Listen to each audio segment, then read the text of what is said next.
My in-laws' family dumped my sister-in-law, who's now mute and bedridden, on me, and went on a vacation to Hawaii. Right before they left, my husband, Jack, said, "Taking care of her is your job. Don't slack off." The moment Jack and his family left the house, my sister-in-law sat up and said, "Okay, let's get going too." I'm Lisa, 29 years old. As a teenager, I dreamed of becoming a pop star, but eventually realized it was a fleeting dream, and before I knew it, I was in my late 20s. I started dating Jack, whom I had met through a friend, because my mother, with whom I live, kept asking when she was going to see her grandchild. Talking to Jack, I found out that he too had once dreamed of entering the entertainment industry when he was young. Despite our past aspirations, Jack now works at a prestigious trading company with its headquarters in downtown Manhattan. After graduating from college, I worked at a bank until I got married and quit. One day, Jack and I went to his parents' house. Jack has a younger sister named Lucy, who caught a fever when she was a child. Her mother thought it was just a common cold, but when the fever didn't subside, they took her to a doctor and found out it was encephalitis, caused by influenza. It was already too late, and due to the prolonged high fever, Lucy was left with brain damage and turned bedridden. Furthermore, the high fever left lingering effects on the part of her brain that controls speech, leaving her unable to speak. My mother-in-law was the one who took care of Lucy for the most part. For some reason, Lucy and I got along well, and I always looked forward to visiting Jack's family. Lucy couldn't converse verbally, so she used sign language. After becoming close with Lucy, I naturally picked up sign language as well. One day, I signed to Lucy, "We're like best friends who've known each other forever, aren't we?" To which she replied, "Yes, we are. Let's stay close friends forever." I responded, "Of course we will." However, my mother-in-law, who is the complete opposite of Lucy, was always sarcastic towards me.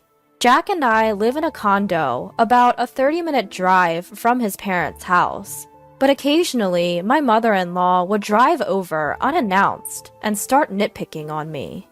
"Jackie's shoes are filthy. If a man's shoes are dirty, it reflects poorly on his work. It's your responsibility to keep them clean."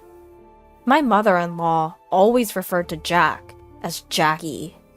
"Make sure you always fold the laundry neatly. If you don't, Jackie will be in a bad mood."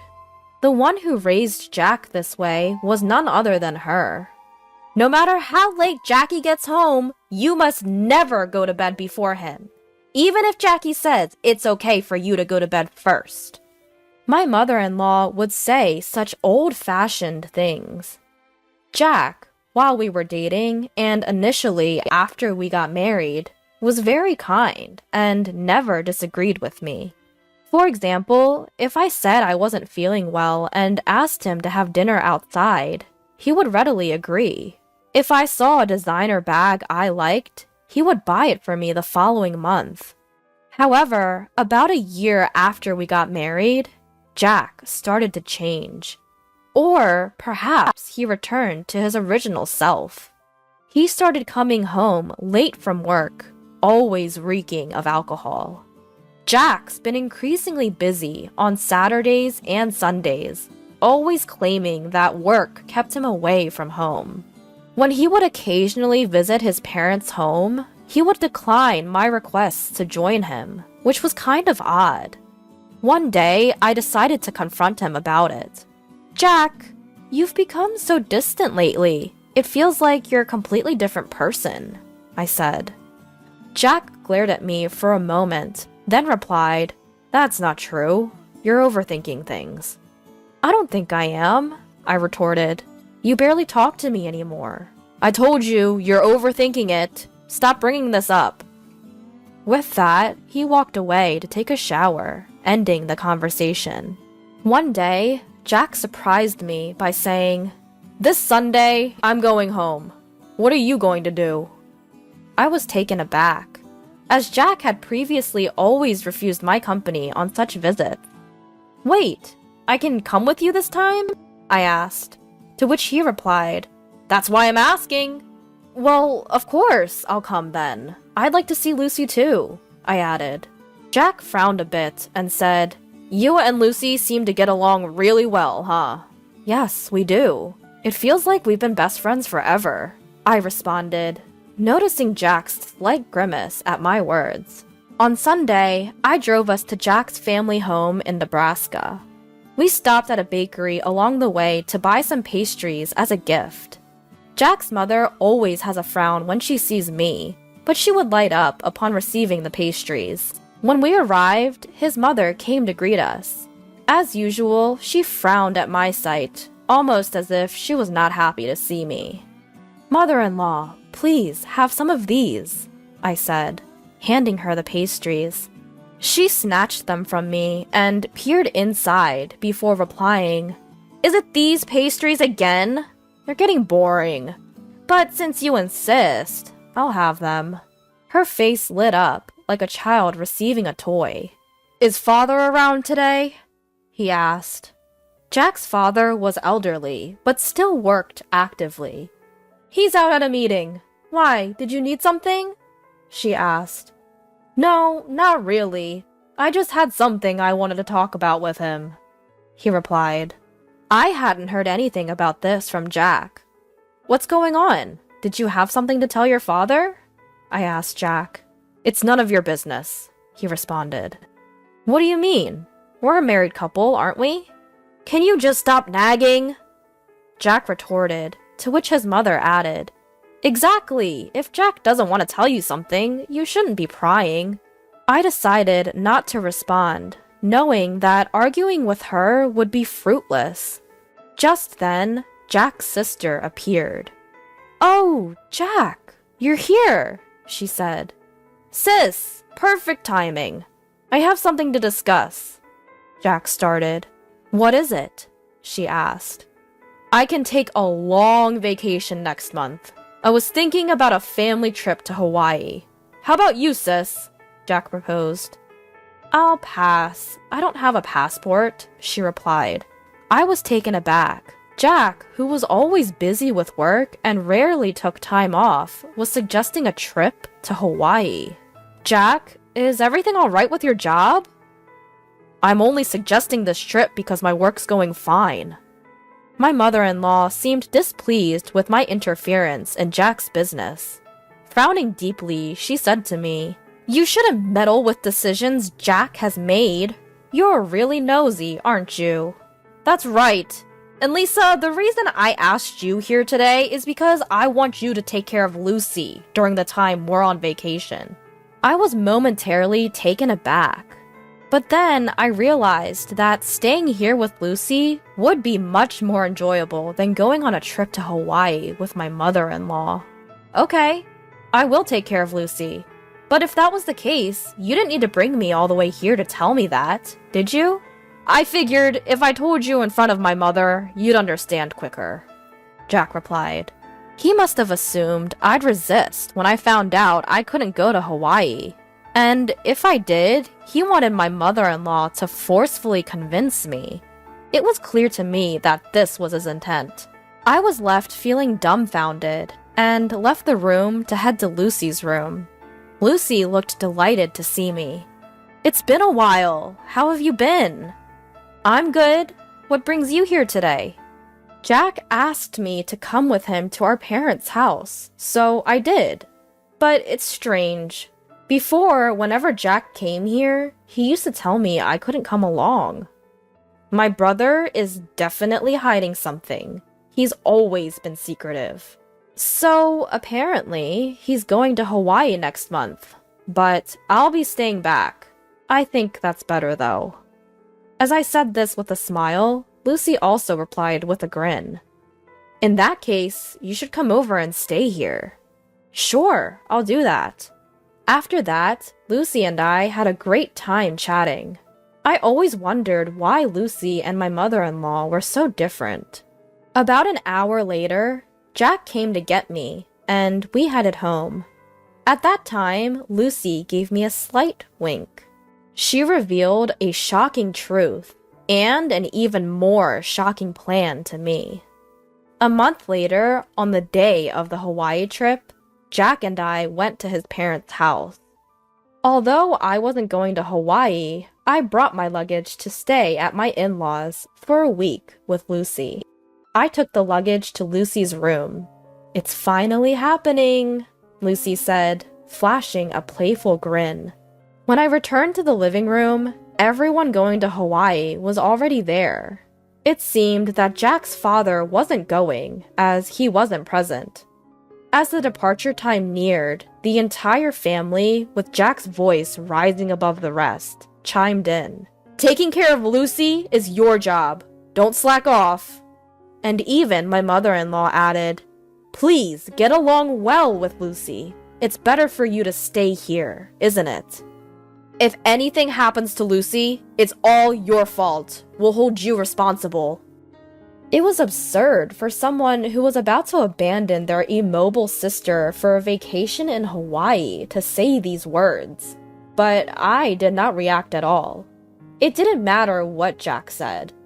I wasn't in the mood to see them off, so I returned to Lucy's room. It was at that very moment. Lucy sprang up energetically from her bed and called out to me. "Come on, let's get going." This echoed a conversation we'd had just the other day when Lucy confessed, "You know, I can actually walk." And with walking came the ability to converse. "Since when?" I asked. "Since last year, I suppose." "Why have you been hiding this from the rest of the family?" With that, Lucy began sharing an unexpected tale. "Actually, my father and mother are both remarried. I'm my dad's child from his previous marriage, and my sister and brother are from my mom's side." I was surprised, but considering how distant and cold my mother-in-law usually was towards Lucy, I couldn't help but think, I thought so. "Is that so?" "Yeah, my mom despises me, and I didn't want to talk to her, so I pretended that I couldn't." "And your father?" "Dad knows everything. He's always on my side." "I see. That's why, regarding this trip to Hawaii, I'm thinking we should go too." "Huh? What do you mean?" "I mean, I'm planning to go to Hawaii on the same day with you. We'll even stay at the same resort," Lucy said, with a sparkle in her eye, which caught me completely off guard. "What? I'd be thrilled to go to Hawaii with you, Lucy, but do you even have a passport?" "Of course. I secretly got my passport last month. And don't worry about the expenses. My dad is covering our plane tickets and the resort, including yours." "I see. I'm really looking forward to this." And that's how we ended up here today. When Lucy and I arrived at the airport via taxi, my father-in-law was there, waiting to see us off. "Lisa, it's been a while. I know it must be surprising, but I hope you enjoy the trip to Hawaii." "Thank you, father-in-law. I feel guilty for all the plane tickets and resort fees you've covered." "Ha, don't worry about it. As long as you two have fun, I'm happy." "Thank you for your kindness." After that, we boarded a plane from a different airline than my husband's family. We landed in Hawaii early in the morning. We took a taxi from the airport and checked into the resort hotel.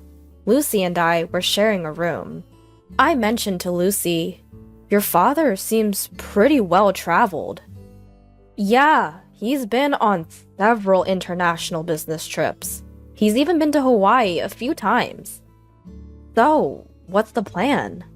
"I'm guessing my mom and everyone will dine at the restaurant here tonight. I'm thinking of surprising them." "That sounds like fun. I'm excited. Should we get some rest to recover from getting jet-lagged? That sounds like a good idea. I couldn't sleep at all on the plane. After taking a shower, we climbed into bed and quickly fell asleep. We woke up around late afternoon, close to 4 o'clock.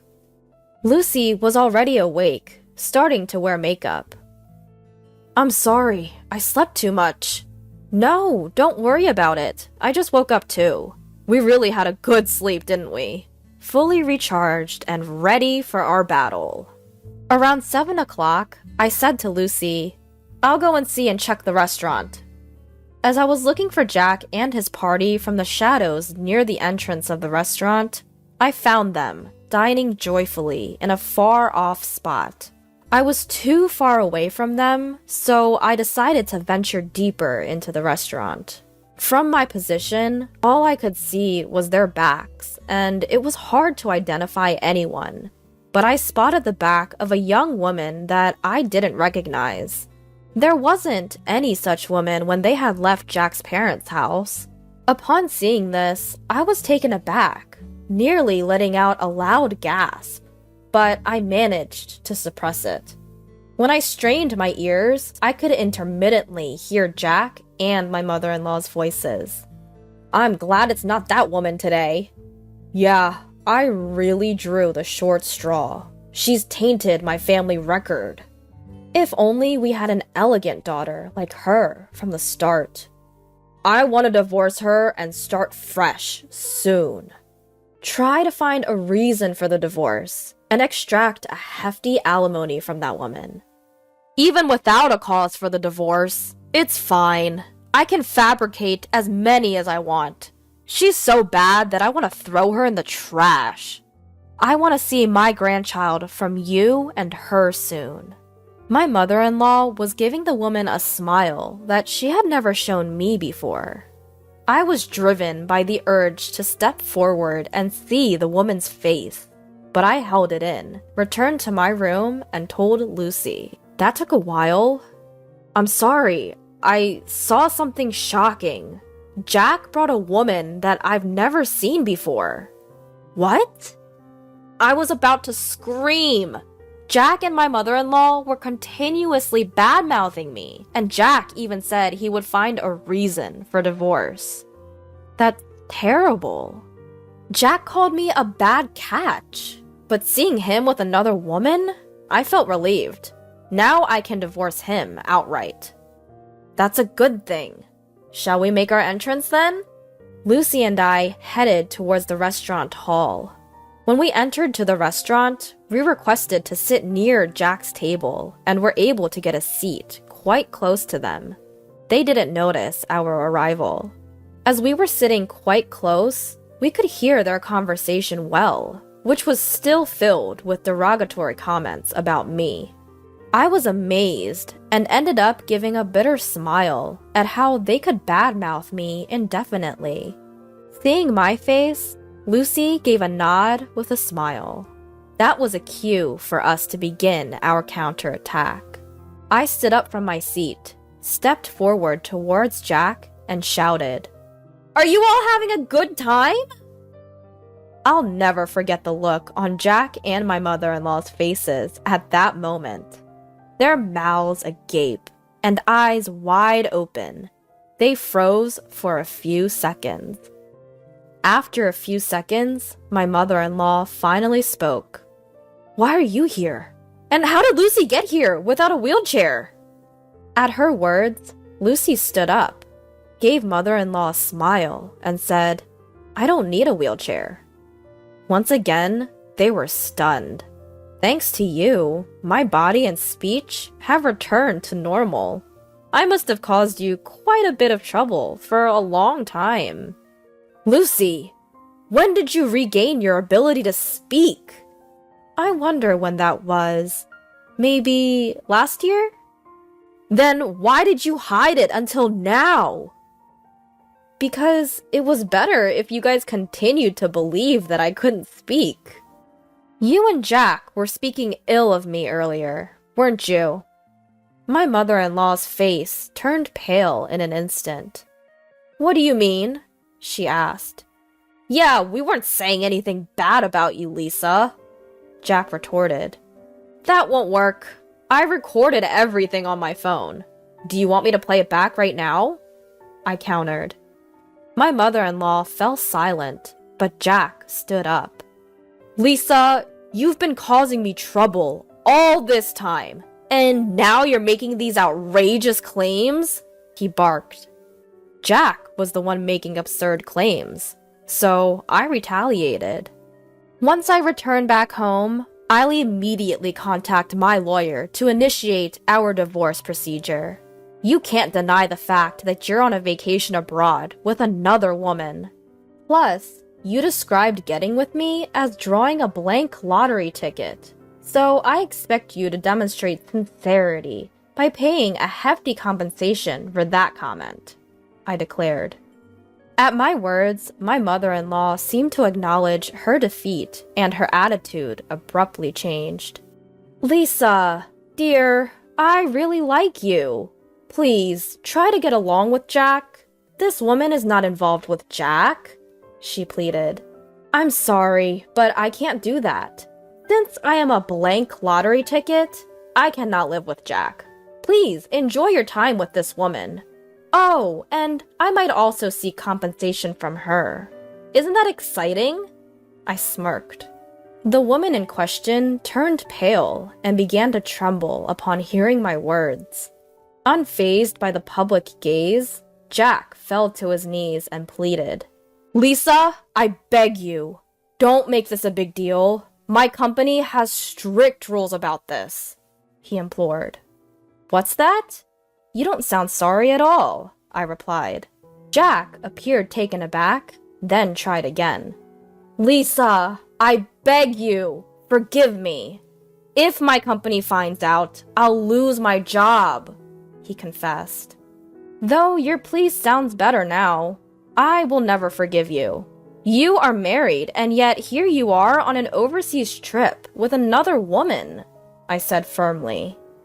Upon hearing my words, my mother-in-law also fell to her knees next to Jack, pleading. Please, forgive my son, she implored, tears streaming down her face. By this time, all the other customers were watching us, and the restaurant manager started walking towards our table. Seeing this, I got up and said, Well, Lucy and I will head back to our room. You all enjoy your Hawaiian vacation. I guess things will get a bit difficult when you get back home. Hearing this, Jack, crying, shouted at the top of his lungs. Please forgive me! I can't afford to pay any compensation! At his loud outburst, the restaurant manager frowned, instructed something to a nearby staff member, and then briskly told Jack something. It was a polite way of telling him that he was disturbing the other guests and needed to leave. However, Jack was taken aback, not understanding the manager's words. Soon, 2 buffed-up security guards arrived and hauled Jack away. Jack was sobbing and struggling, but he was no match for the 2 bulky men. My mother-in-law and the woman were dumbfounded, unable to utter a word. While Lucy and I were also surprised by the turn of events, I thought Jack got what he deserved. A week later, Lucy and I returned home. Jack was quickly released and seemed to have returned to his room. However, I later heard that he had been in a state of shock since returning to his room and had kept to himself until the end of the trip.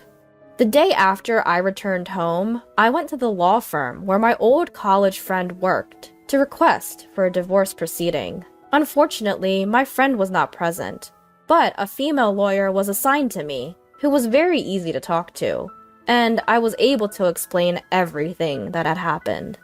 After listening to my story, she assured me that a divorce was possible, that I could claim alimony, and that she would investigate the woman who was with Jack in Hawaii before determining whether I could claim alimony from her as well. A month later, the female lawyer contacted me and informed me that it had been proved that Jack had been dating the other woman for about 6 months. Hence, She said it was possible for me to demand alimony from this woman too. I requested the female lawyer, please squeeze as much alimony as you can from Jack and his woman. She smiled and nodded. 2 months later, I was officially divorced, and into my bank account was deposited the alimony from the two. I mumbled as I saw the amount. And that's karma for calling me a blank lottery ticket. 3 months later, Jack and my mother-in-law suddenly visited my place. Despite it being only 3 months, they had lost a lot of weight and looked completely haggard. I asked them, "What do you want? I don't want to see your faces."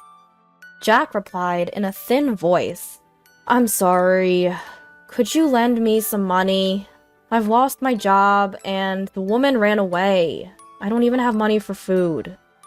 My mother-in-law also spoke in a whisper, "I've divorced my husband too. I don't have money. Please, I beg you." My mother-in-law was in tears. I responded, "Too bad. I have absolutely no obligation to help you, and even if I did, I would never help you guys out. Now, please leave." After they left, I sprinkled a large amount of salt at my entrance to get rid of bad energy from my house.